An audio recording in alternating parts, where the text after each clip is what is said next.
Introducing solids to babies. Now, that is one thing mothers are always looking up online, isn't it? Yeah. Amanda's here, our nutritionist, dietitian. She's here to talk to us a little bit about solids.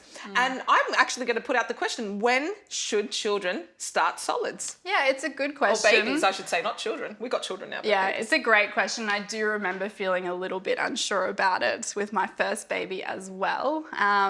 So the guidelines are to start solids when they're around 6 months old, but not before 4 months. And also when they're showing signs that they're ready to start solids as well. So they're able to sit upright, they have good head control, they open their mouth when you bring food close to them, and they're just generally interested in what everyone else is eating as well. I felt like opening my mouth just then too, when you're like, I'll eat. Okay. So what sort of foods would you introduce to a baby?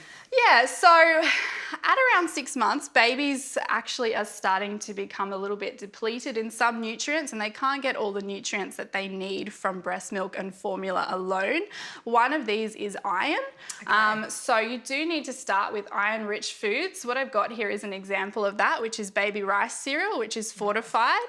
Otherwise, you could do puree legumes or tofu, or if you're not a vegetarian, meat, chicken or fish are also great iron sources too. Right. Then another good thing to start with is cooked and pureed veggies. So that could be pumpkin, carrot, broccoli, cauliflower, anything like that.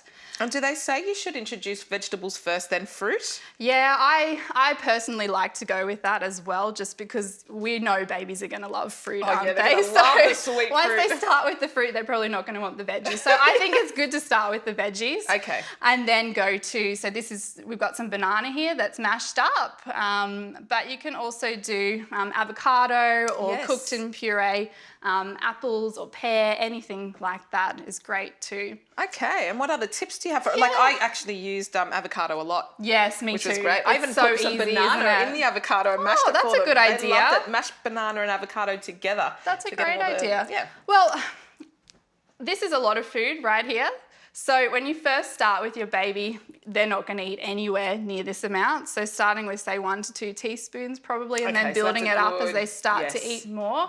Also just start with 1 meal a day. So you might just want to start with breakfast, and then as they get more used to eating, introduce a second meal. Okay, and then by 12 months, they should have about 3 meals a day. Yeah, you don't want to be overfeeding your kids when they're babies and getting used to it. Yeah. The other thing is change the consistency. So you might want to start with purees, and then as they get more used to it, go to lumpier textures. And then by 12 months, they should really be having soft, cut up family foods. Okay, like finger foods and stuff. Yeah, finger foods, yeah. Awesome. The other thing I just wanted to quickly mention is some mums may be wondering, do I give my baby solids and then their milk feed, or the other way around? That's a good question, yes. And people do think that all the time. I wasn't sure about either when I started, but definitely when you first start solids, start with the milk feed first and then solids after that, just because if they're really hungry, all they want is milk. They're probably not going to eat the solids, and they get a lot of nutrients out of the milk still. But as they're getting older, so 8 to 9 months old, solids first and then milk feed later after that, so that they're still getting all the nutrients that they need. Awesome. Thank you. What great tips. I know you learnt a lot. I learnt a lot. Thank you, Amanda. Well, if you want some more tips, look us up. We've got heaps of tips for you. We'll see you next time. See you later.